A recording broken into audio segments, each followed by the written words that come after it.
everybody. Today we are discussing Genesis and cosmology, and we are starting right now.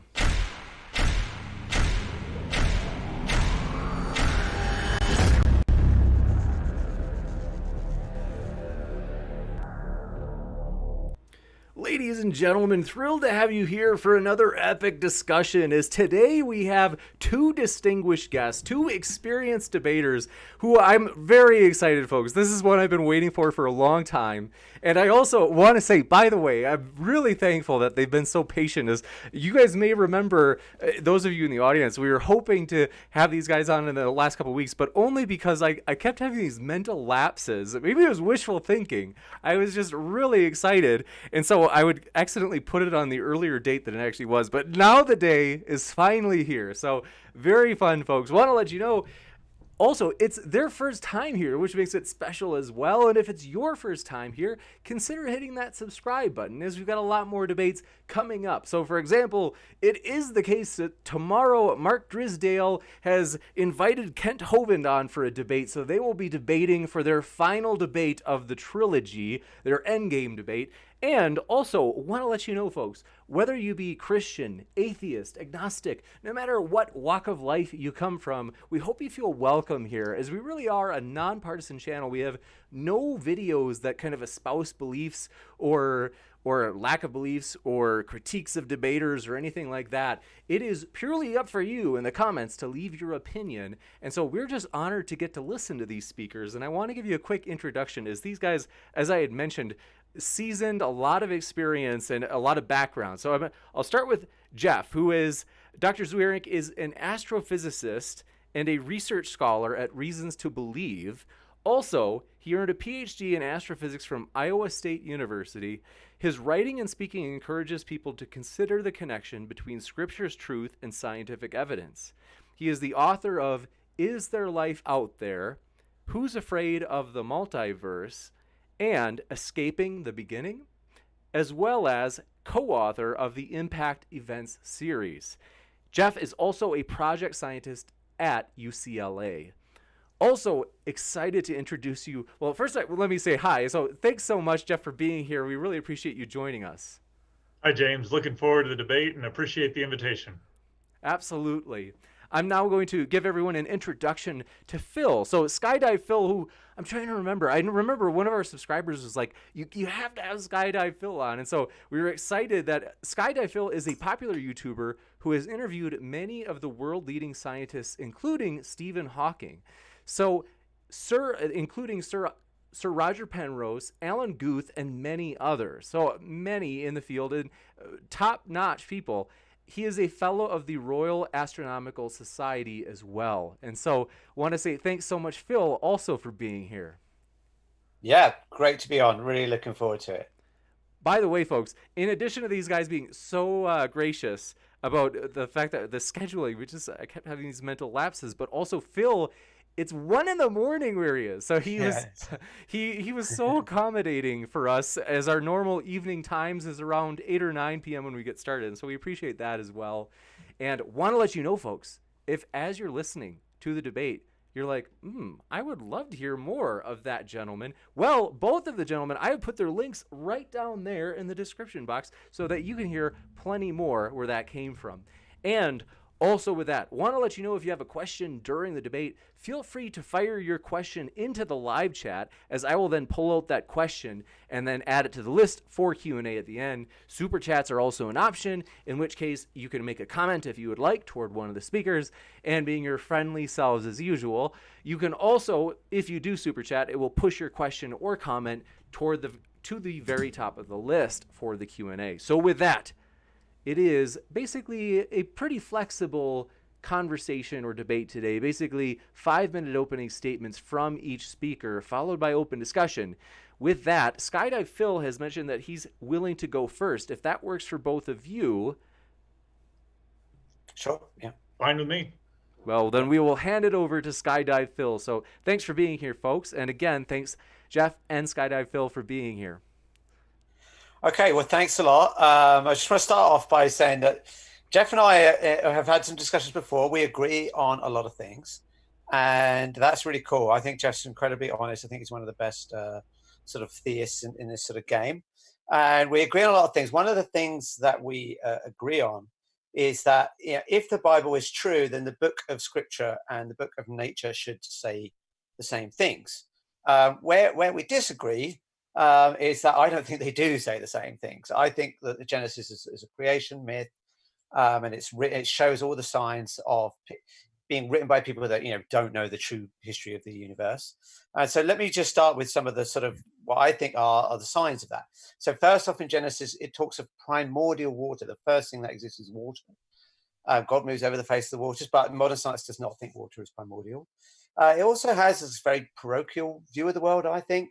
So in the beginning, God creates in Hebrew, it's the Hashemayim and the Haaretz. And that is really better translated, not as heavens and earth, but as land and sky. There's no mention of other solar systems, other galaxies, nothing that wouldn't have been visible to the people at the time. One of the worst offenses, I think, in Genesis is that there is a solid dome of the sky. It talks about a firmament which separates waters above, waters beneath. Another problem is that the grasses and trees are created on the third day before the creation of the sun and the stars and the moon. And also, this isn't in Genesis, but it's in Isaiah. God is above the earth. He looks down. It says he sits enthroned above the circle of the earth, and his people are like grasshoppers. Now, that only makes sense if God is, you know, sort of high up looking down. Humans are created out of dust. They didn't evolve. And also, I think there's reasons to believe that the days, the yom, they are literal days. And why do I say that? It's not just because it has the word day. That would not be enough. But it says that in the morning and the evening. It also doesn't. Why not just mention it's billions of years? I mean, why not just say the Earth formed 4.5 billion years ago? There's just no reason why it couldn't have done that. At the end, God rests. Why would an omnipotent being rest? And then the people that are created, you know, in the early days in Genesis, they live for hundreds of years. But, you know, we have dental records of early humans. They don't seem to have lived for hundreds of years. So I think, why are there all these mistakes then? You know, why is the water primordial? Why is solid dome of the sky? Why is there no evolution? Why 6 days of creation? I think the answer is, I mean, I'm sure Jeff will come up with some explanations for all this, and we'll have to look at those. But I think there's one simple explanation for all these mistakes. And that is, what Genesis really is a monotheistic retelling of the surrounding polytheistic mythologies. So if you look at the Enuma Elish, which is a much more ancient Babylonian story, we have primordial waters. We have the waters separated by a solid structure, which is stretched out. We have Marduk, one of the gods. He becomes the chief god because he's able to speak constellations into existence. And he does that on the fourth day. There are 6 days of creation in the Bible. In the Enuma Elish, there are 6 tablets describing different creation epochs. And at the end of the Enuma Elish, the gods rest. Marduk also stretches out the dead body of Tiamat to form the heavens. And the sequence of creation in the Enuma Elish is the water, land, stars, beasts, man. So it's the same as the Bible. We also have the flood stories, like the Atrahasis and the Epic of Gilgamesh, very, very similar to Noah's Ark, except the difference is in these Sumerian flood stories, the gods send the floods because the humans are not simple, but they're noisy, and the gods are looking to rest. We also have in the Sumerian myth, we have a garden called Eden, similar, you know? And there's a goddess called Ninusarg who is tended by a male. The goddess tended by a male and a female. And Enki eats the forbidden fruit, and then she gets a pain in her rib, and eventually that leads to the creation of a new goddess called Ninti, which is translated as Lady of the Rib. So you get this idea of someone being born of a rib.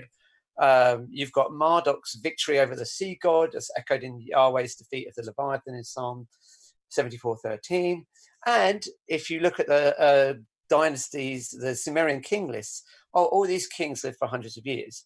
So I think you just have this really simple explanation for why there's so many, at least appearing to be errors and problems in the Genesis account.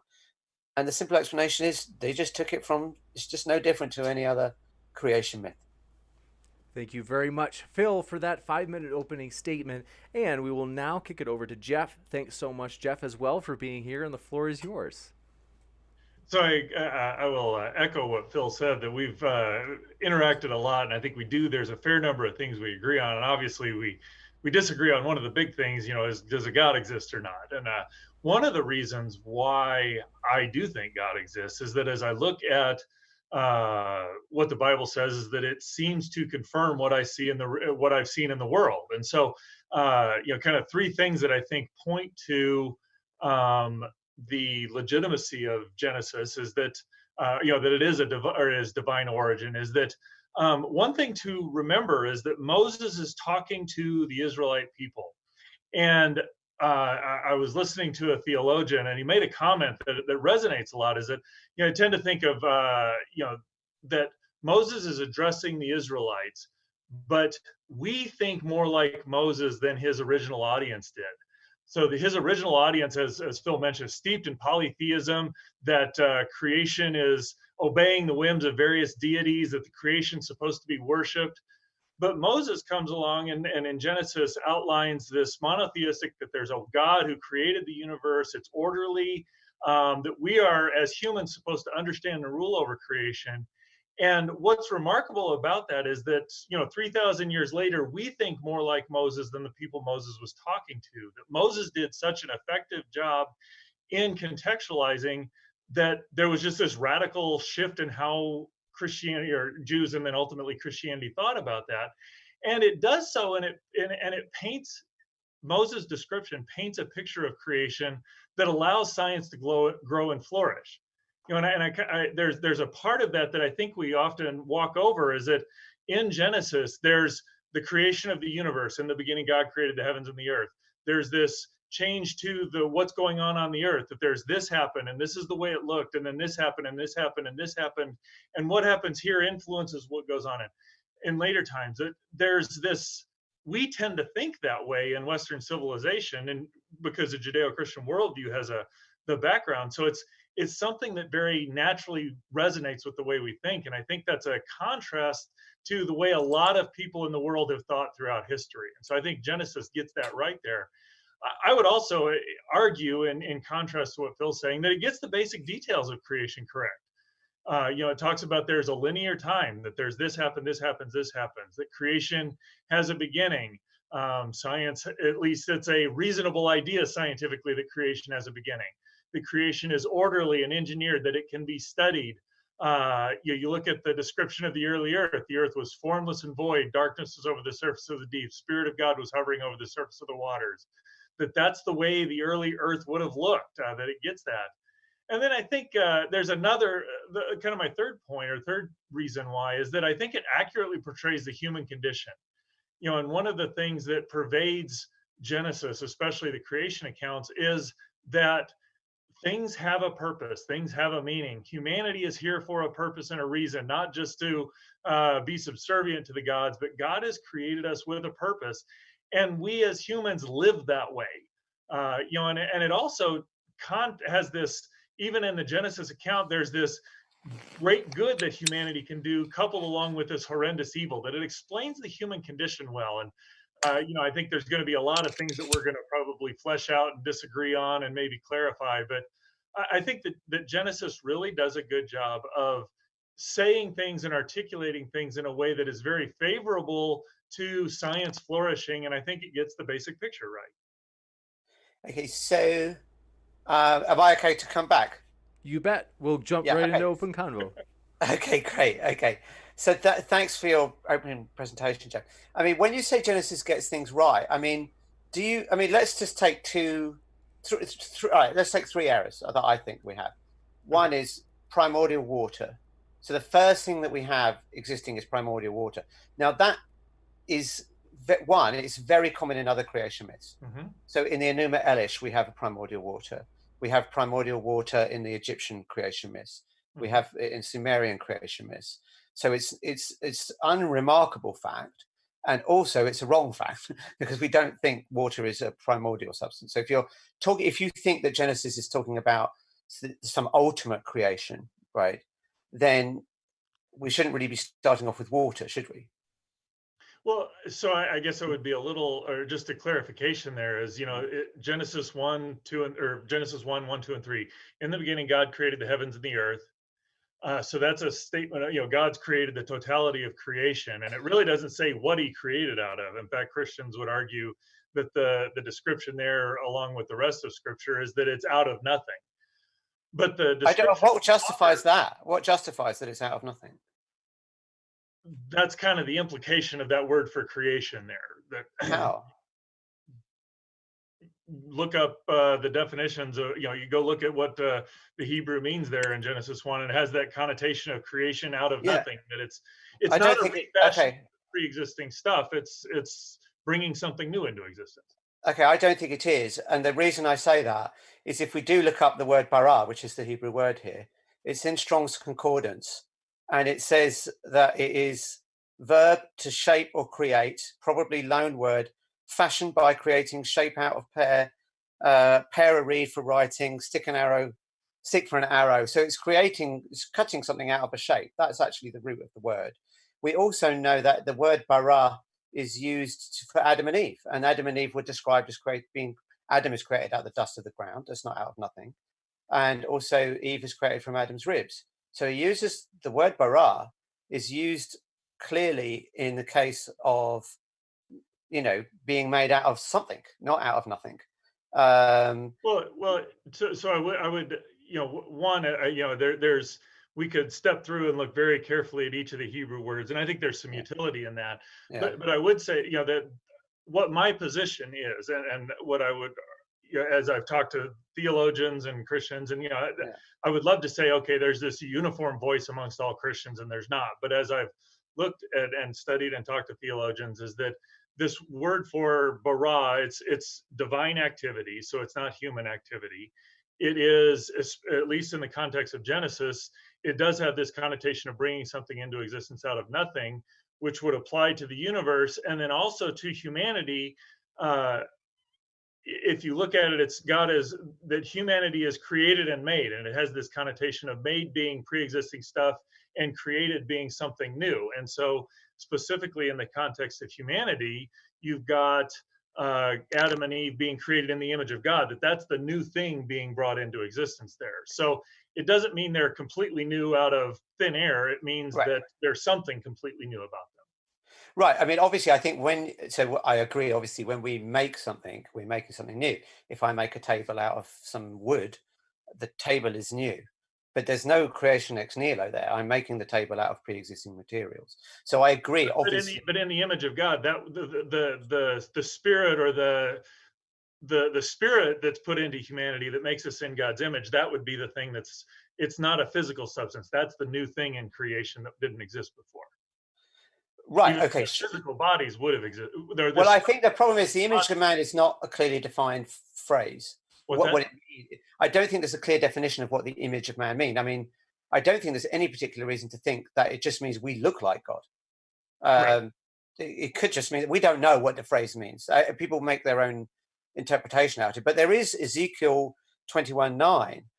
It says, "Now thou son of man, make thee 2 ways, that the sword of the king of Babylon might come. They shall come forth out of the land and make a signpost." And it's got the word bara there. It's talking about people making things, and it uses the word bara. We've got Adam and Eve made using the word bara. We've got so there's just nothing at all to say that bara is anything to do with creation ex nihilo. And in fact, that's a little bit of an overstatement, though, because I mean, there are theologians who study this, and part of the difficulty of you and I is that neither of us are biblical Hebrew scholars, and so we're looking at what do the experts have to say. But I can go show you Hebrew theologians that would be well accepted within the Christian community that make those statements. So it's not a bizarre, unusual reading. It's one of those that is within the realm of good theological scholarship. Well, I think it's an invention of Christian philosophers. So, and going back to maybe Tertullian and John Philoponus, it's not in the Bible. I mean, if you look up, yes, I'm not a Christian. I'm not a scholar, and neither are you in this subject, right. In terms of Hebrew translation. But I did go to Hebrew school, and you can look up these words in a lexicon. Mm-hmm. So people can look up Strong's Concordance, bara, B-A-R-A, and they can see the definition. And there's nothing that says anything about creation ex nihilo. This is, I read it to you. It says verb to shape or create, probably loan word, fashioned by cutting a shape out of something, like pair a reed for writing or a stick for an arrow. A trade involving cutting. I can also go look in the Theological Word Book of the Old Testament, which is another lexicon that defines things, and that's going to be one of the definitions there. So I mean, I'm not entirely sure where to go here, because we're talking about, well, this my book says this definition. Okay. This, so I don't I would ask people to look up Strong's Concordance, look it up for themselves. And what's great about Strong's Concordance is it's online. You can click on the word and you can see all the times that this word has been used in the Bible. And I think you will see a strong case that it doesn't mean creation ex nihilo, particularly as the rabbinical scholars of the time in the Talmud, they don't mention creation ex nihilo. If it's so clear, at least it's not clear. Maybe we can agree on that it isn't clear that it means that. Yeah, no, I think I would agree with that statement. It's not like, okay, this has got to mean this, but I think this is certainly a reasonable way to look at it. If I can't prove that it's got to mean that. So okay, that's fair enough. Okay, so why don't we move on to the second problem, which is the solid dome of the sky. I mean, I think the Bible clearly teaches that there is a solid dome of the sky, and so can I let me ask about, or I want to ask you a question about that. Yeah, because sure. One of the struggles I have in understanding biblical Hebrew is that the structure of the language is entirely different than the way the English language is. In this sense, that you go look at your Strong's Concordance in the Old Testament, there are roughly 8,000 words. The vast majority of those are proper names. So I think it's about 2,600 of proper names, 8,000. Okay, but it's somewhere in a few thousand words, whether it's 3 or 5, it's really independent of it's about 6,000 words in the Bible. Great, okay, so let's say 6,000 words. Yeah. English language, on a conservative, it's probably hundreds of thousands, if not millions of words. So there's this very different structure in how you communicate meaning, at least as I see that, in that, here I can go look and say, this is the word that communicates the meaning. Whereas in a small vocabulary language, your usage and your structure is going to do that. Mm-hmm. And so, one thing that is true is that when you go look in Genesis 1, that there are, you talked about evening and morning. That's an unusual structure there, which says, okay, maybe there's some unusual meaning here. And so this is the difficulty I have in defining and saying, okay, this is what this has got to mean, which is kind of why I go look and say, all right, what do conservative theologians who hold to the inerrancy and authority of Scripture? Yes, I look at my class of scholars there and say, what are the range? And as long as I'm within that range, I can build something that makes sense, I guess. Okay, that's fair enough. I mean, I agree that there's a less vocabulary in Hebrew than there is in modern English. I don't think it's quite as my understanding of modern English has about 140,000 words. Okay, that's fine. I'll go with that. But, clearly you're right that it is a smaller vocabulary. Although the difficulty actually is knowing how many words are in ancient Hebrew, because the way we're defining how many words are in ancient Hebrew is in how many words are in the Bible. No, now, if you look that's a valid point. Yeah, not every English word is in that book. I looked up how many unique words are in Harry Potter, in the first Harry Potter book. It's only 4,000 words. It's actually, you wouldn't assume that English has 4,000 words so there's probably more Hebrew words. Wait, did you say 4 or 74,000? 4,000. 4,000. Okay. Unique words. I misheard you there. Yeah, unique words. Something roughly. So we can't assume that. Yeah, but point taken. But nevertheless, let me try and make a case that the firmament is a solid dome. Okay, so first off, if we go to the Jewish Encyclopedia, it says the Hebrews regarded the earth as a plain or a hill, figured like a hemisphere, swimming on water. Over this is arched the solid vault of heaven. To this vault are fastened lights, the stars. Okay, so if we look up the word in Strong's Concordance, it says that it's the vault of heaven or firmament regarded by Hebrews as solid and supporting the waters above it. You can go on Wikipedia. We'll look up the word rakia, which is the Hebrew word here. Mm-hmm. It's derived from the root raka, which means to beat or spread out thinly, i.e. the process of making a dish by hammering thin a lump of metal. So they thought the sky was like a bowl. I mean, it looks like that. And how did they make bowls? Well, they hammered something out, and that's what they thought it was. Other cultures also had a solid vault of heaven. So in the Enuma Elish, we see also a solid vault of heaven which separates the waters. I mean, if it's not a solid vault, why? How can it separate the waters? We also see in the Sumerian mythology, there's a heavenly ocean called An, the terrestrial ocean called Ki, and it's separated by, guess what? The Rakia, solid vault. It also says, yeah, so the Greek translation, when the Greeks translated this, and in the early Christian period, they translated it as steromia, which, if you look that up in a Greek medical textbook, it will say some supporting tissue. It's something that supports, and again, that would make sense for a solid dome. The Latin translation is firmament, which means something firm. Augustine, he said that it was a solid dome of the sky. Martin Luther said the same. Also, there are windows in the heavens. So in Genesis 7:11, when the flood comes, the windows in the firmament open up. In Ezekiel, he talks about the color of the sky was a color of a terrible crystal stretched forth above them. We also have, just quite a little last thing. I don't want to take up too much of this time. This is from the Torah. The Torah.com, which is a sort of commentaries on Jewish thought, and they said this is Jewish writing.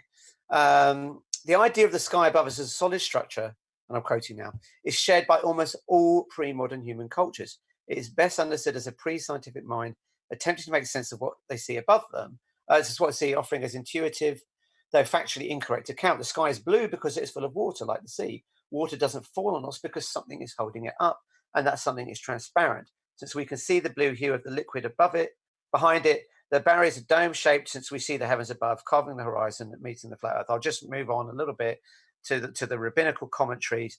The Talmud, for example. Now, for those that don't know the Talmud, that is a bunch of writings by famous rabbis of a very early period. The Talmud, for example, records varying opinions about the thickness of what is clearly a solid firmament, from the seven-layer firmament of Rosh Lakish to the two firmaments of Rosh Judah, from the finger-width firmament of Rosh Joshua, and so on and so forth. So there's a lot of reasons to think this is a solid sky. Is kind of what I'm trying to say. Well, I don't dispute that there are legitimate reasons for looking at that. And again, my question would be in there, given that the primary function of Genesis 1 is to reveal who God is and how the Israelites relate to him. The fact, it's not primarily what does the sky look like? It's primarily, there are polemics against Egyptian ideas littered throughout Genesis 1. And so the primary function there is who is God and how do we relate to him? The fact that people get wrong, that people, and in looking at the word, the interpretations have gotten wrong or gotten a wrong idea about what is true, doesn't mean that that's what the words meant, for one.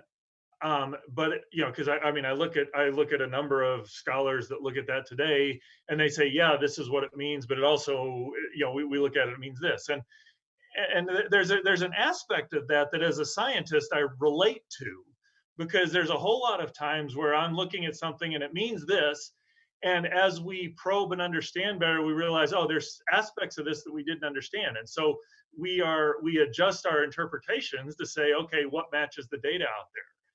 And so, I'm not, if you want me to defend a position that the Bible has been incredibly clear on all these details, and this is a sign where they've gotten it wrong, I think it's not surprising to me that people have gotten something like this wrong, because, you go to the New Testament and they got what the Messiah was supposed to look like completely wrong, having studied the Old Testament. So to me, it's not surprising that many people even well-motivated people will get some of these details incorrect. The question to me, in my mind, is does that, or is that the mandated interpretation, or is it one that may seem reasonable? Because again, Moses was giving a polemic against Egyptian mythology, so I would expect him to use a lot of that language in there. or was he saying it in a way that left room for something more expansive? And I think it's the latter. But again, that's a scientist looking at that, not a Hebrew theologian. Right, but let's just go as a scientist. I mean, what we shouldn't do is try and fit things where they don't fit. Like, we shouldn't keep modifying our theories to fit the data. At some point we have to say the theory was wrong, right? Correct, but you do that because you've run up against something where there's a genuine conflict. Almost every person I've dealt with that has some theory that they like, when the new data comes out, they ask, can I reasonably accommodate that new data within my theory, even though it looks, and so the question of where do you do that and it's definitively wrong is not as clean cut as it's often. Well, I agree. So, I mean, I think, would we agree on the question of parsimony? We should try and have a parsimonious explanation as possible, right? Yeah, I would think so. Yeah. Okay. So again, that's an unusual, or what that means exactly. Sure. I mean, so I say that because I mean, I've watched Max Tegmark debate people about the multiverse, and he would argue that you'd like the most parsimonious or the simplest, and his version of simple is mathematically described simply, whereas other people say simple is fewest number of elements. So sure. I mean, there can be ambiguities about what we exactly mean. That was my parsimony. So I agree. But but I just think that the most parsimonious explanation of this text is that they believed in a solid dome of the sky. Why is that most parsimonious? Because it's described in every other culture. It's even if you it's also described in the Bible as this firmament is separating the waters, and there are doors that open up that let the water in. It's the root of the word rakia means to beat something a dish out. So everything. And also we have all the early rabbinical commentaries all agreed it was solid. We also have all the scientists of the time. I mean, look at the models developed by Ptolemy, Aristotle, and so on. They had solid, the stars were embedded in solid crystal spheres. And in fact, even Copernicus thought that there was well, he got rid of the spheres that the planets moved on, Galileo, but they actually believed there was a solid sphere that the stars were on. So everyone believed it. The language implies it. The context implies it because it's separating the waters. So to me, how can it not be that is the most parsimonious explanation, that they really believed it was a solid dome? No, I would agree. I mean, like I said, I agree with your assertion that most people thought it was a solid dome. Right. Okay. There's, I guess the picture I have of this description, and this is where I think maybe a fundamental guiding principle of how we look at this may be a little different, is that my contention is that if God is the inspiration for Scripture and the author of creation, that when I look at them, they're going to agree. Now, that's caveated, or with this big caveat that I may not have the data to figure out how to navigate all of that, and so some things I will, some things I won't. Right. So in looking at that, given that, so I'm going to look at, okay, literarily, how would I analyze this? That there's a purpose behind the document, and is it achieving that purpose? And is the point I'm looking at in terms of the scientific, is that central to the purpose, or is it somewhat peripheral? And given that it's a polemic against Egyptian cosmologies and maybe even other pagan cosmologies, the idea that it uses a bunch of the language doesn't surprise me. So the similarities kind of make sense. And I guess I honestly, I'll have to look a little deeper. I don't know how seriously this idea that it's a dome plays into the polemic against.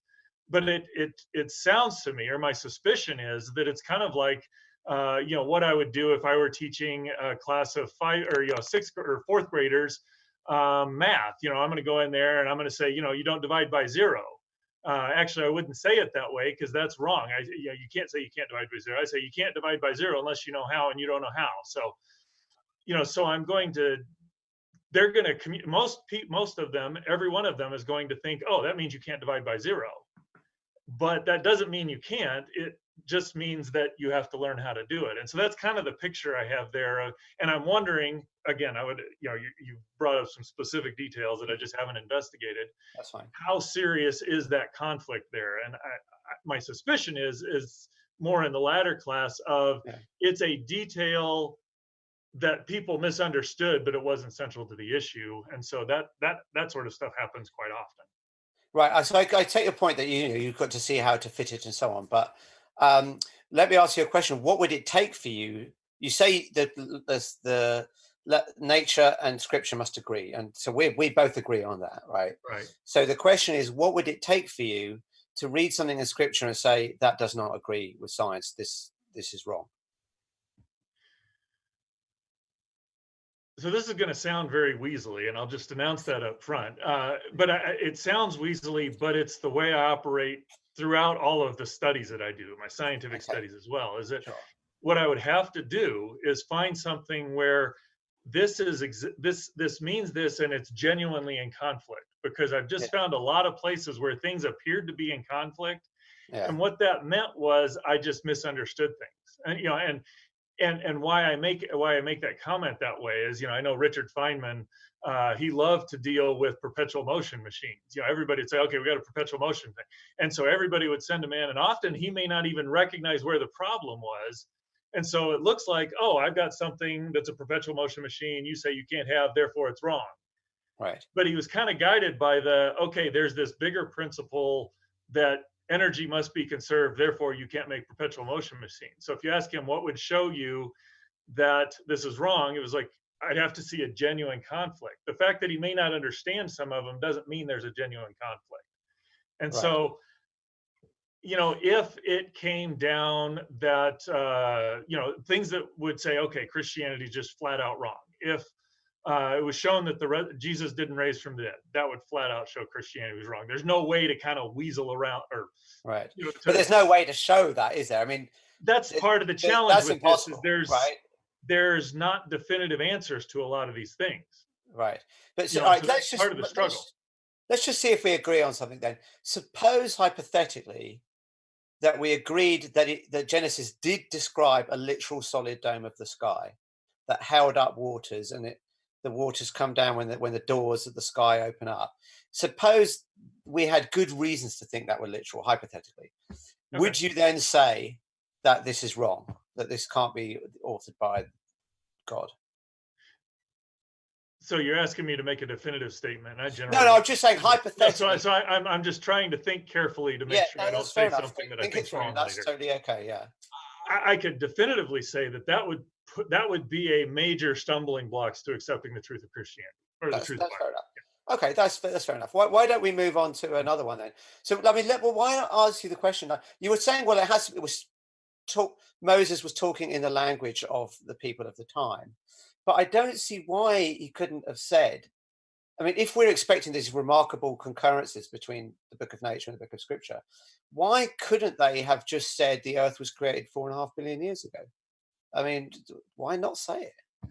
Because, well, I mean, so I've given enough talks to know that I am always wrestling with this. How much detail do I put in?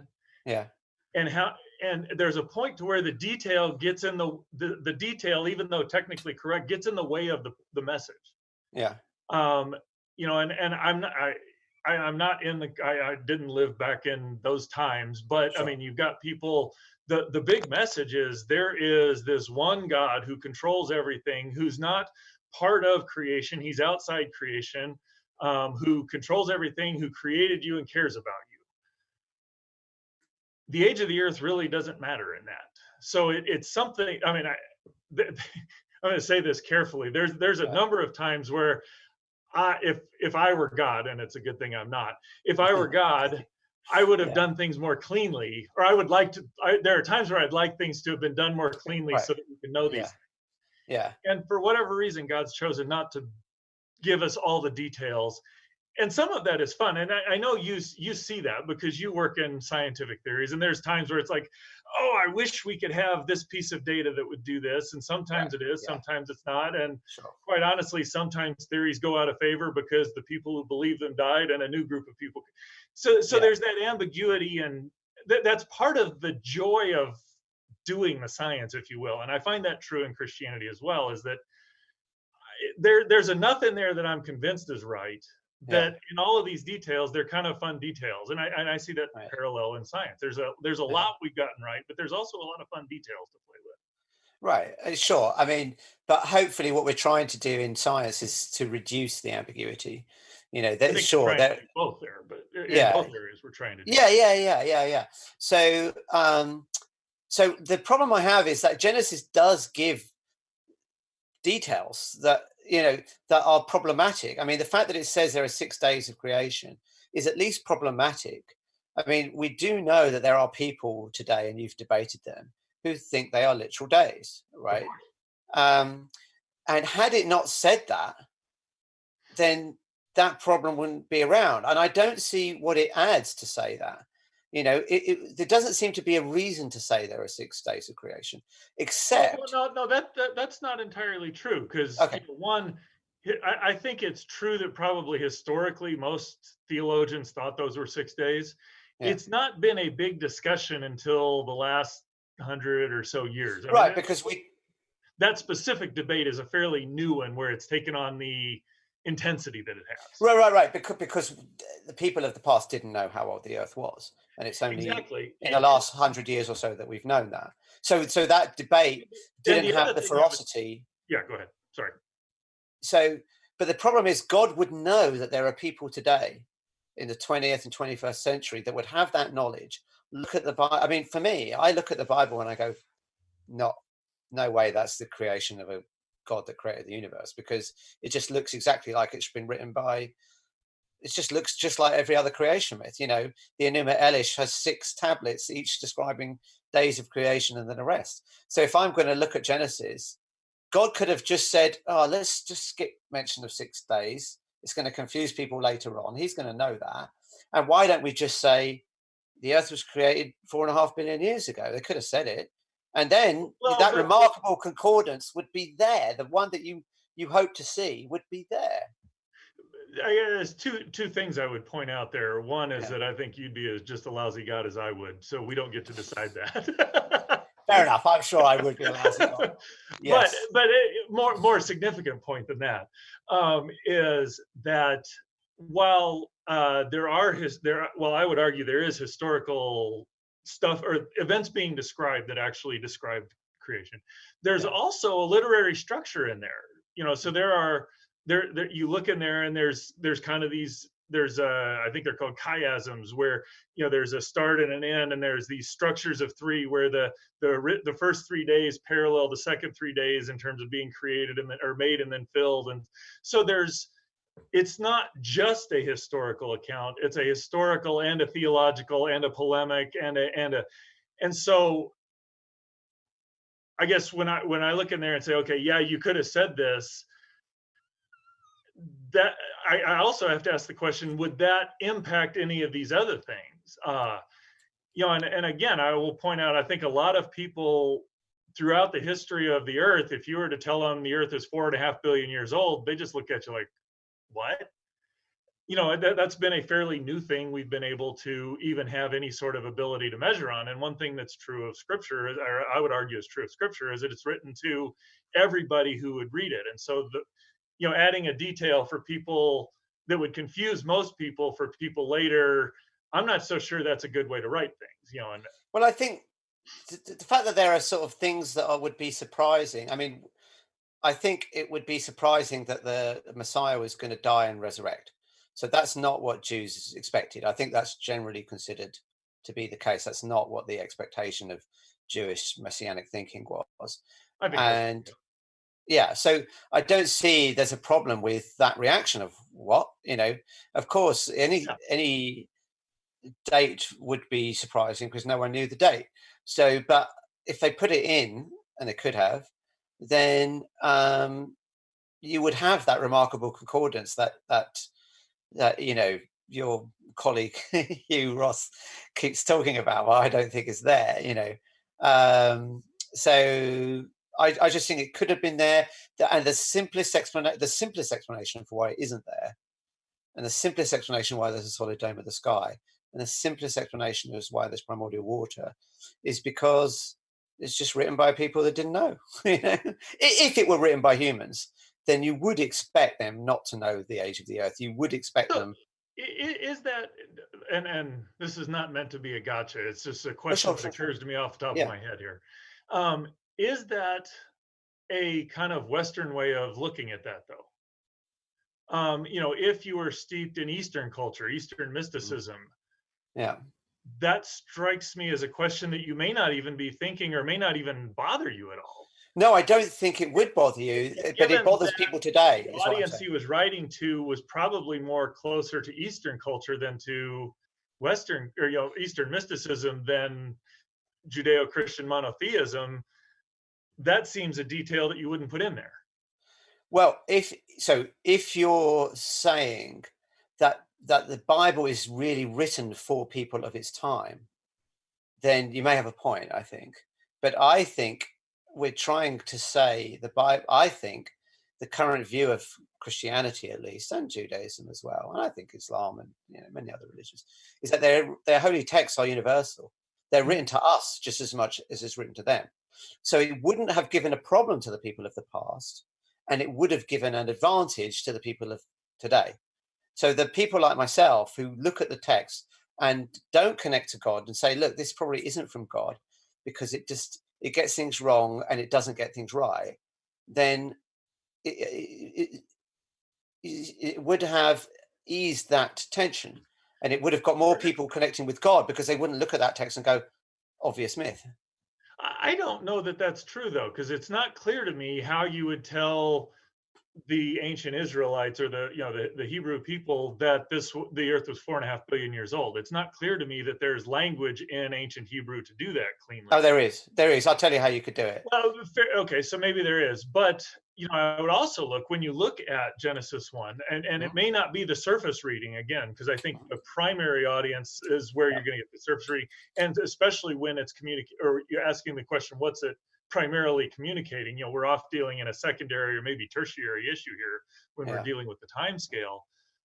There are certainly indicators and signs in there that, wait a second, maybe these aren't, maybe this isn't just a few thousand years ago. I mean, you got Augustine, who's arguably one of the most respected Christian theologians, who's saying, I have no idea what kind of days these are. And he's just looking at the text, not even influenced by, the scientific data later. So I think there are indicators in there of, hey, maybe there's more to the story than you're getting on this detail.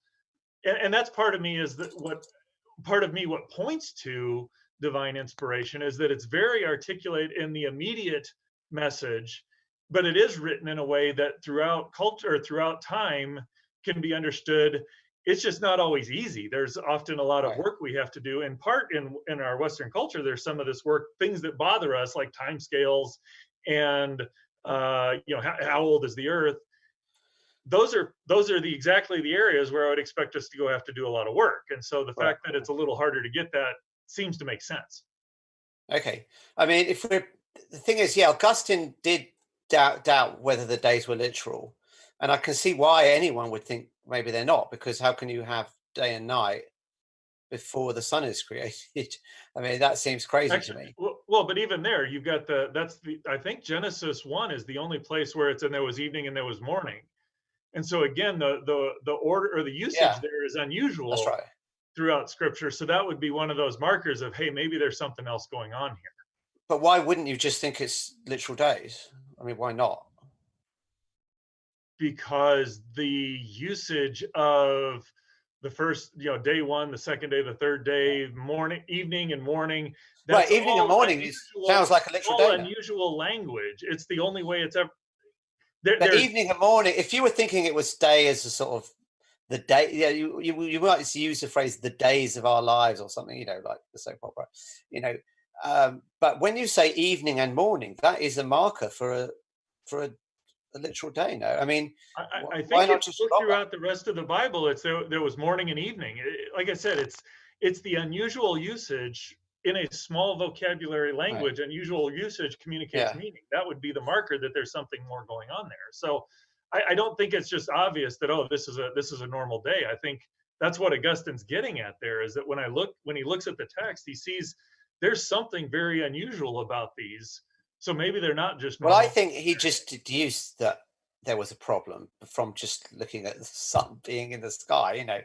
I mean, I don't know. Obviously, I can't read Augustine's mind, but and I'm not an Augustine scholar. So, but interestingly, of course, Augustine never doubted a solid dome of the sky. So, if we're going to appeal to Augustine, we have to do it fairly. So, Oh, you're right. Well, yeah, and no, you actually make a good. I appreciate the point. It's yeah, there's a lot of data that comes into what's the way do we look at yeah, that? How do we figure out whether this is good, bad, or other? And right. Let there's me a just lot of difficult stuff to deal with. Yeah, okay. Let me just pull up one more problem, and then maybe we should move off the sort of problems of Genesis and go into more general things, if that's what you want to, whatever you want to do. But Actually, we should see what James wants to do. okay, yeah. But all right, let me just have this one last thing. The order of creation does not look correct.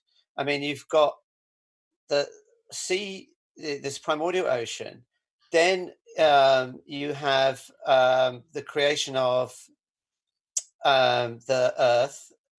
You have plants and trees, and then the sun and the stars and the moon are on day 4. That is very odd to us. We don't think the stars are younger than the earth. We think the Right. stars are older than the earth. So it seems to me that is, but yet it is in the Enuma Elish, that order.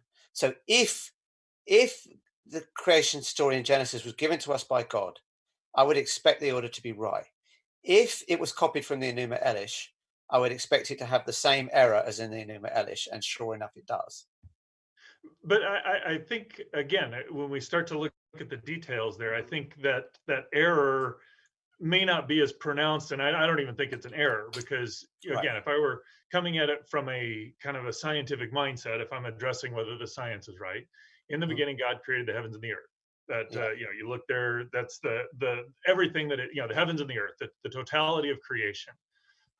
Then you now have the frame of reference being on the surface of the earth. The earth was formless, void, darkness was over the surface of the deep, Spirit of God was hovering over the surface of the waters. So in that view, the sun's there, surface of the earth is dark because something's preventing the sun from getting there. This is how I would look at it as a scientist and say, okay, what's going on here? So you've got formless and void, which has this connotation of hostile to life. It's dark, water's covering the earth. That matches scientifically our description of the early earth. There's going to be darkness, there's going to be clouds covering the earth, it's going to be covered in water, there's not going to be any structure because the land forms from later purposes. And so the reason why I mention that is because you now go to day 4 and it says, let there be lights in the sky. Or, I'm actually missing the exact language. Let there be lights in the sky, the greater light to govern night, the lesser light to govern, or the greater light to govern the day, the lesser light to govern the night. Yeah, that's about right. That word is not created. It's let there be. So Well, the word.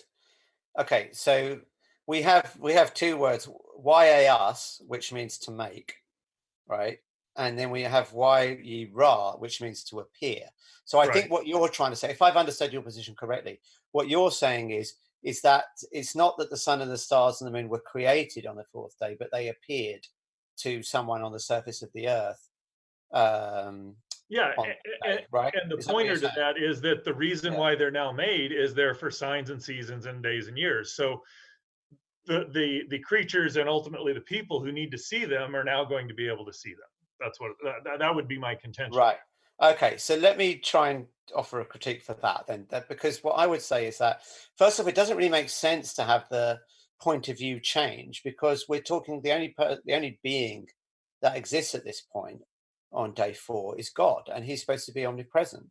So why would the perspective change? Second off, the language. So yas is the Hebrew word that means to make, and ra means to appear. Now that we do have the word to appear in Genesis, it's in Genesis 1:9, and it's the dry land that appears. So if it were the sun and the stars and the moon that were appearing, then why not use the word ra?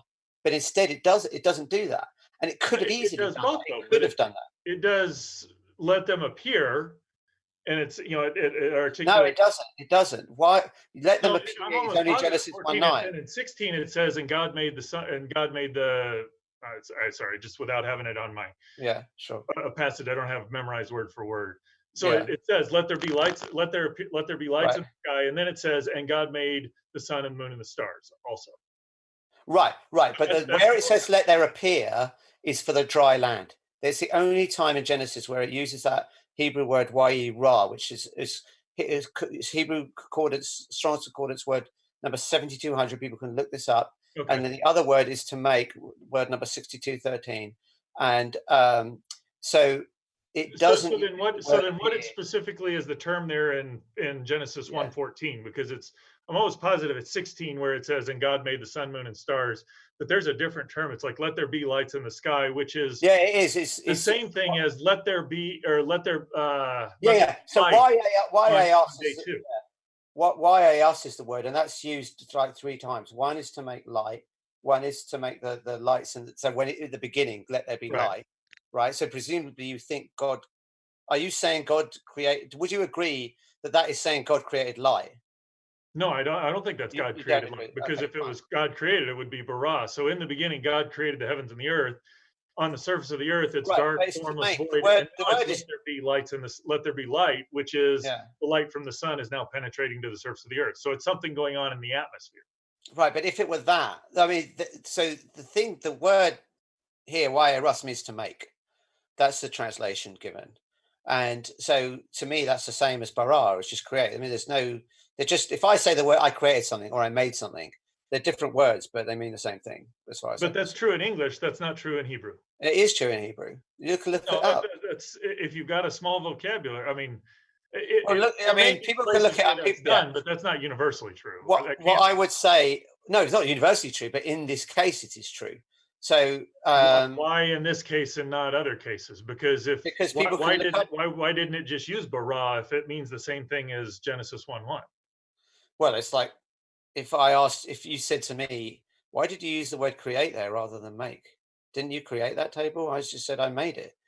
You But wouldn't. that's a very What's the big English deal? way of talking about it. I don't But know that it's that true in applies. Hebrew as well. It's true in Hebrew as well. You can have different words that effectively mean the same thing. But what I would suggest. But I will say this in the Yeah, Hebrew, yeah, words have multiple meanings for things. So I mean, yom. We talked about day earlier. You've got yom being on the first creation or the first day of creation, the light, the daylight portion of the day. That's yom. yeah. You've got and there was evening and there was morning, the first day.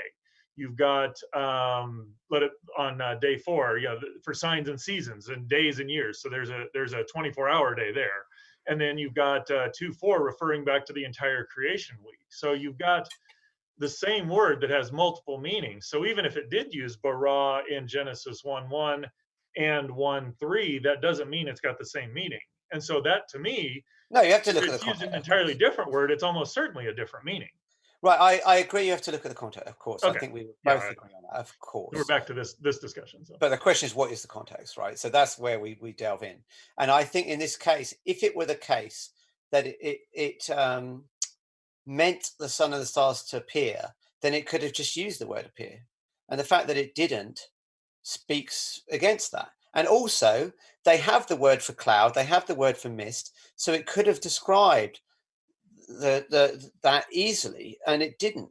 It did, and it's using this. I think in John 1 where it says in the beginning was the logos, and that I think could be translated as the word. It's talking about the fact is what's the theme to me, and that's what I was taught in Hebrew school, is that God is literally speaking things into existence. That he says something and they appear. This is what happens for Marduk in the Enuma Elish. That's why he's elected the chief of the gods. It's because he can say things into existence. And why did that? Where does that come from? Because people believed in incantations, that you could say a certain spell. I mean, we get this in Harry Potter now. You say a spell and something happens. And this was the ancient view. So I think they had a view then that God could speak things into existence. And that's why it says, let there be light. He spoke something into existence. Let there be lights in the sky. You know, he's speaking the sun and the moon and the stars into existence. And had it meant appeared out of the cloud, you know, then it could have just said it. It could easily have said it. And it's got the word right there in Genesis 1:9, but they don't use it. I guess I wouldn't argue. I mean, I think what you've laid out is a reasonable way to look at it. I just don't think I'm mandated to do that. And in fact, as I've read various scholars, their position is no, there's God created everything in the beginning. There's something, it's an appearing, or you'll let there be lights in the, let there be light, you'll let there be lights in the sky, that's it's perfectly consistent with, you know, you're on the surface of the earth, there's something going on that now allows the light from the sun to penetrate down to the surface of the earth. So have you ever seen a single, it doesn't, because your original contention was the sun and the moon and the stars come after the earth is formed and after the plants. That's not that the Genesis text doesn't mandate that. And so if it doesn't mandate that, I'm not going to, I can make anything sound absurd. Even, you know, I mean, I go take my favorite scientific theory. I can make it sound absurd depending on how I say it. Part of my job as a scientist is how to look and say, okay, does this match up? Is there a way to do that? And does it make sense? And I think does it match up and can I do that? The answer is yes. The question we're discussing, and I think we disagree on, is does that make sense? You would say, no, that seems contrived. You're forcing things. I'm saying, no, it seems to fit. So. Well, I guess we'll have to let the audience decide. One thing I would suggest for the audience is go on Strong's Concordance, look these words up. And what's really wonderful about it is it gives you definitions, and you can click on the word and you can see all the other times it's been used and what context it's been used. So you can decide between myself and Jeff who has the more reasonable. I would agree with what you're saying. I would just say, I would say, if you're going to get to that, you actually have to do a little bit more extensive research than Strong's Concordance. No, sure. But that's something you can do. It's kind of like saying, well, go to Wikipedia, you get the answers. Yeah. No. But there's more to do there. So. No, of course. I'm not saying only do that, but that's something that is easily done. No, I mean, I would. That's a great place to start. So. Yeah, it's a good place to start. So, and I would suggest, the thing is, I've never heard a single rabbinical commentary on Genesis say that the sun and the stars and the moon appeared out of a cloud enveloping the earth. That I've never heard that, and I don't think anyone that reads the Hebrew would ever think that. I've just okay, so that would be you know, again, I'm not extensively read, and I'm not a Hebrew scholar, and you know, part of my reticence to get into that is, or reluctance to get into that, is that I have people who have gone in and studied Hebrew, and it's really challenging to get sufficient to where you're not having to listen to what somebody else has to say. And so that's fair enough. I mean, that's fair enough. Yeah. Okay. I mean, look, I've been driving the conversation too much here, Jeff. We've got about, I don't know, 25 minutes left. Why don't you drive things a bit? Well, we've actually covered a lot of things. I mean, you know, so what would be your response? I know you're arguing that there's similarities between the Enuma Elish and various things. The Gilgamesh epic. There's various similarities. Regardless of the similarities, though, there is this basic structure of how the universe works. That there's an orderliness, a time relatedness, a cause and effect, if you will. And particularly a cause and effect where creation is following how God's designed it, as opposed to creation is behaving a certain way based on the whims of God. That's kind of the natural sense of what's being read there in Genesis. That, regardless of whether other creation myths get that or not, do you agree that that sort of description matches kind of the way the universe needs to be, or the world needs to be, for science to work? I mean, I think that in I don't know about in Genesis, there's a passage where it talks about the ordinances of the heavens and the earth. Is that what you're referring to? I guess specifically what I'm, you know, kind of sticking in Genesis is, you know, you read Genesis and it's in the beginning, the way I would characterize it, in the beginning, here's some initial conditions, and then this happened, and this happened, and this happened, and this happened. But how is that different to any other creation myth? What's that? I don't see how that's different to any other. Yeah, it certainly gives a narrative. God created this, then he created that, then he created this. So, yeah, there's a narrative there. But I don't see how that's different to other creation myths. I mean, if you look at the Kiowa Apache creation myth, it's very interesting. It says in the beginning there was nothing. It's the only creation myth I know that actually says explicitly there was nothing. Like the Bible doesn't say that. Then it says there was darkness and there was light, and then and it talks about things being brought into existence. The earth is a small ball that the creator God kicks, and it gets bigger and bigger and bigger. And I could say, God, that's so much like how the earth formed, because we think the earth formed by accretion, little pebbles coming together. And so I just don't see what the difference is supposed to be between the Genesis. Let me ask my question a little differently, because I'm not so much looking at the details of the creation. Yeah. As it is the general picture of how creation works. That there's, I kind of think of various things that I contrast with, and you got the Greek mythology where you've got Zeus and various things throwing lightning bolts, and it's kind of whims of the god drive how things work. And you've got kind of Eastern mysticism. But God inhabits creation, and it's, you worship the rocks rather than study. Whereas in Genesis, I think you're hard pressed to get away from, okay, God exists outside of creation. He's over creation. There's an orderliness and a purpose, or a purposefulness to it. And humanity plays a role, or plays an important role in there, not just a subservient role. And that we're supposed to go out and rule over and subdue. That it seems to have a lot of the necessary preconditions for science to work in the way it's described there. And that seems to be what flows out of the creation account, as opposed to being, it's not like I'm reading that in.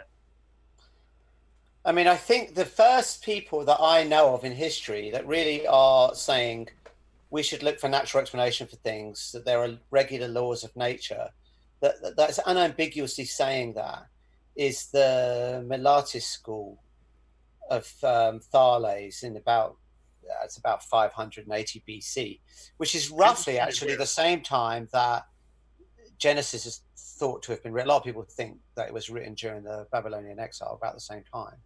I think in Genesis we do have that. So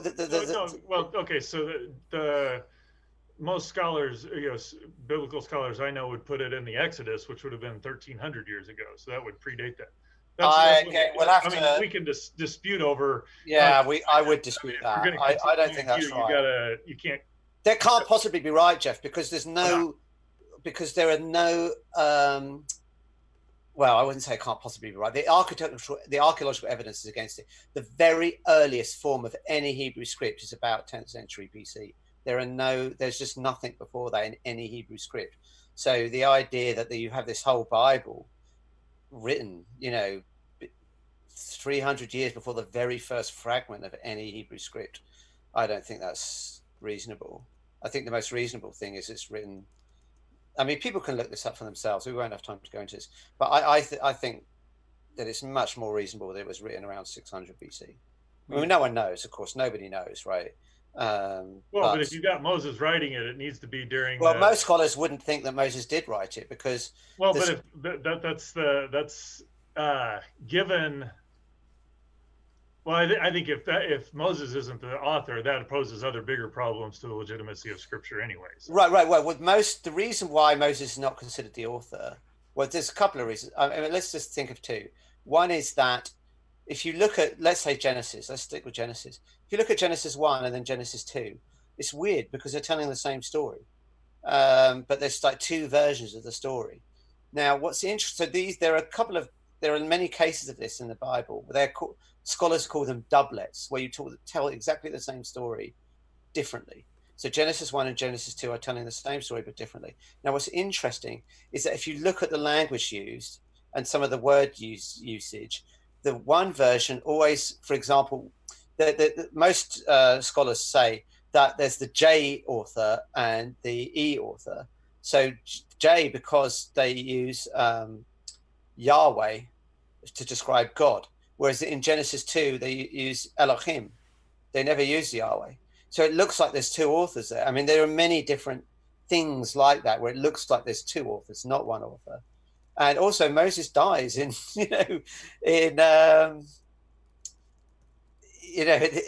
before the story's finished. So he couldn't possibly be the author because it describes his own death. We're gonna give a chance. I'll give you a chance to respond, Jeff. Just Okay. want to let people know that we will go into the Q&A pretty soon. So once one of you are ready to give, if one of you is willing to give the other the last word, we haven't had like a structured debate. So given that it's a discussion, we'll kind of have to go with whoever feels like giving the last. I word. had the first word, so I think it would be fair for Jeff to have the last word. I would just so my response to that is these are things that Christians and non-Christians have talked about a lot.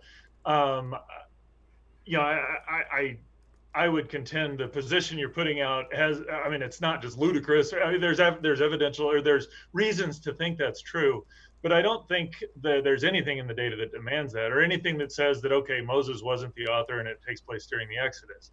All that to say is that I think the I'm trying to address this without bringing new stuff in, so I don't unfairly get the last word there. But no, go ahead. Okay, I just think, you know, when I look at the way Genesis describes creation and how we fit in there, though obviously it's got a lot of similarities, which makes sense to me why those similarities would be there. It actually paints a good picture of how we think in terms of purpose, in terms of how creation behaves, and I think that's a remarkable thing, given that it was written at minimum 2,500 years ago, if not further ago. So. You bet. Thanks so much. We will jump into the Q&A, folks, and want to say thanks so much, Jeff and SkydivePhil. This has been a really fun conversation, just keeping an eye on the live chat, not only collecting questions, but the response of people just really enjoying this and saying that this really brings much more quality in terms of the conversation. So it's been a pleasure. We will jump over into these questions, which the first one is from, thanks so much, Jay Shy. Question for Phil. They said, can you look up the speech act theory just because they expressed a message in ancient way? So they say, can you look up the speech act theory? And then they say, just because they expressed a message in ancient ways doesn't mean the illocutionary meaning is incorrect. We'll give you a chance to respond to that, Phil. Okay, so yeah, I mean, you can always give something, all words have to be interpreted, and you can always assign them a new meaning. I think what I've done is try to give them the most reasonable meaning, what the most parsimonious explanation, and I think I've given reasons why the simplest, okay, look, one explanation is that this text came down to us from a supernatural being that created the universe. That's one possible explanation. Another explanation, it was just ancient people trying to make sense of the world. I think that one is more parsimonious. Gotcha. Thanks so much. Next up, got a super chat from Jamie Russell. Thanks so much. They said, were there really any church fathers who doubted an approximate 6,000 year history in the Bible? So I think they might be challenging you on your old earth creation position, Jeff. I really don't know the answer to that.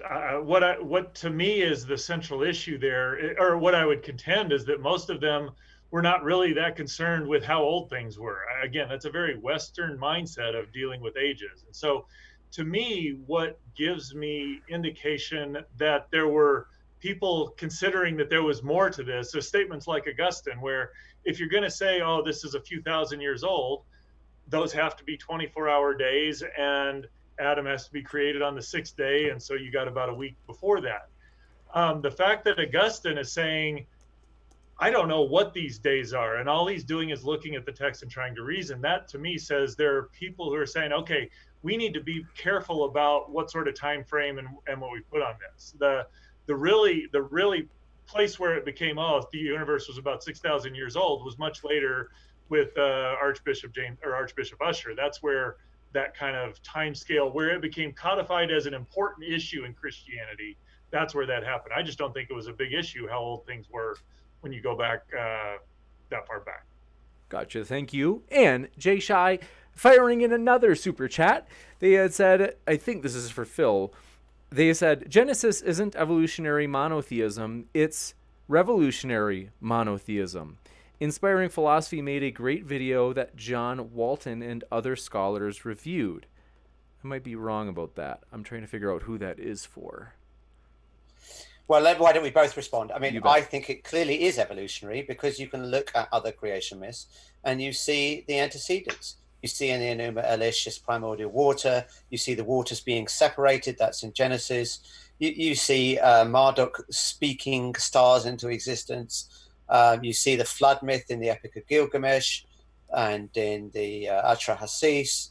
I think the evidence is overwhelming that this is evolutionary. It's basically rewriting the old polytheistic myths in a monotheistic form.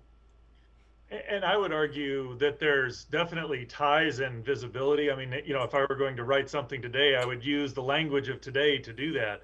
But to me, what makes it revolutionary is that here you've got Moses addressing the Israelites as they're coming out of Egypt, and the people he's talking to, you see throughout the rest of the Old Testament, they're just steeped in idol worship and pagan worship, and their worldview is just very different. And yet 2.5 millennia later, 3 millennia later, we think more like Moses than the people he was writing to. That to me says there's something really revolutionary going on in terms of how Moses is writing and what he accomplished as seen by the evidence later. You bet. Thanks so much. And thanks so much, Steve McRae, who says hello to both of you, by the way. He says in a super chat, if a spatiotemporally God exists outside of space-time or universe as a great demiurge or creator, what does it mean to exist, quote unquote, then as we understand, quote unquote, to exist? Well, I'll take a stab. I'm trying to think what exactly that question means. And I guess what I would say is that, for me to exist requires some sort of physical existence, that I am not fully who I am if there's not some sort of physical space-time, matter, and energy, if you will. That does not apply to God. So in that sense, space and time are a limitation, not a ultimate way of being. And the fact that me being a space-time being is going to inherently put limitations in my ability to conceive what existence means outside of that. So I think it's an interesting question that has a lot of different things, a lot of different areas to explore. But if it's a way of saying, well, what does existence mean, or could God really exist if space and time don't exist? I think that's overstepping or not recognizing the limitations we can put on existence because we're confined to space and time. Gotcha. Thank you very much. And Brian Stevens, thanks for your question.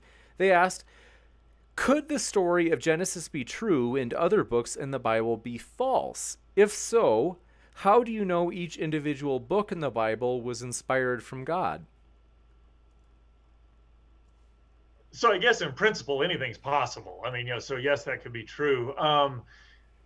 And in all honesty, to answer that question, I would have to have done a lot more study in how do they determine the canon and what goes in there. What I would say is this, that if God is who he claims to be in the scripture, then all the books must carry that weight in there of being true. If it's not, if there are things that are genuinely wrong in there, then that would be an indicator that it's not divine authorship. So I don't see how you get the God as Christians have understood God to be and have there be actual demonstrable mistakes where things are wrong or inconsistencies or genuine contradictions. I don't see how that works well. Can I just say something on that? You bet. I think people should look up what's called the documentary hypothesis. And I think it's the overwhelming view of scholars that study the Bible that it does not have one author. There's a J author, the E author, the D author, the priestly author. I'm assuming you're talking about Genesis or Genesis. Well, I'm talking about the whole Bible. Obviously, there are other authors for other books of the Old Testament. Right. But I mean, even Genesis is considered that there is not one author. Okay. And therefore, I think the questioner has a good point, that it could be true that one bit of the Bible is true and another bit isn't. And that's completely conceivable, and there's no reason not to suppose that. Next, go ahead. Sorry. I can give you a quick rejoinder if you'd like. No, I've said what I said, so I'm just going to repeat it. You got it. Thanks so much. Jay Shy, thanks for your super chat. They said, I agree with Phil on the similarities in sharing the same cultural background as the rest of ancient Near East, but Genesis is also very unique. So let's see. I guess if both of you want to respond, you can. Okay, I mean, I agree. There are things in Genesis that are different to what's come before. Absolutely. The idea of a monotheistic God is different to the Enuma Elish. Enuma Elish has many gods. So I agree. There are things that are unique to the Bible, but that doesn't mean that it doesn't borrow heavily. I mean, it clearly does. And so, yeah, my whole thesis is that it's a monotheistic version of an old polytheistic myth. And so there's no reason not for there not to be some things which are unique and other things which are borrowed. You got it. And I mean, I would just say that, when I have gone and read the Enuma Elish and read through Genesis, and they do appear very different. I mean, obviously, there are similarities, and we've agreed on those, but I do think they fundamentally have a different tenor about them. That I just think that there is a distinction there that transcends or is much larger than the similarities. Gotcha. Thanks so much. Next up, we have a question from The Stolen Earth. They asked, for Dr. Zweerink, how did mankind make it as far as the Moses epic if everything they were doing up until then was wrong and needed a quote-unquote revision? I'm not entirely sure what that question means. I guess what I would say is, God, if the story is God's created Adam and Eve, they fell, that set in play a path that God had ordained before time, that Jesus was going to come, die on the cross, redeem us from our sin, and adopt us into eternity with Him. So there were different ways that has got it, or that there's a process by which all of that is revealed. And before the Mosaic Law, that there was just there was a way that was revealed. There's the Abrahamic covenant, then there's the Mosaic covenant, the Noahic covenant, and then ultimately the new covenant in Christ's birth or Christ's coming. So the idea that there's being revealed over time and an expanding or an elaboration of the story, that's what I would expect there. Gotcha. Thanks so much. Next up, we have another question. This one's from Iron Charioteer. They said, Dr. Zweerink, if he believes the Sumerian and Akkadian cultures existed, because he never addressed Phil's questions regarding them. So yeah, I do think they existed. I don't know that I ever the idea that they exist doesn't bother. I thought I did address that. It seemed to be the main point of the question was that there are similarities between these, and how do we deal with that? So I guess I'm unsure what question I didn't address in there. You got it. I'm not sure either. We'll keep an eye on the live chat if they want to bring that up again. But next question, let's see. I think that's all we have. So I want to say thanks so much, everybody, for being here. It's just in time for Phil to be able to go to sleep, as it is. Is it 2:30 in the morning there now? Yeah, I'm a late night person. Don't worry about me. We totally appreciate you being here, both gentlemen. It's been a true pleasure. Thank you very much, James, and thank you, Jeff. It's always fun to chat, and I really treasure the time that we spend chatting together. It's really great. I agree. It's been fun. Enjoyed the conversation. James, thanks for having us on, and hopefully we can do it again sometime. Absolutely. Right. And so cool. Thanks, everybody. Want to remind everybody out there that's watching, if you've enjoyed what these gentlemen have been saying tonight, good news. Both of their links I have put down in the description box. So that way you can click on those links and hear plenty more where that came from. So thanks so much, folks. Keep sifting out the reasonable from the unreasonable.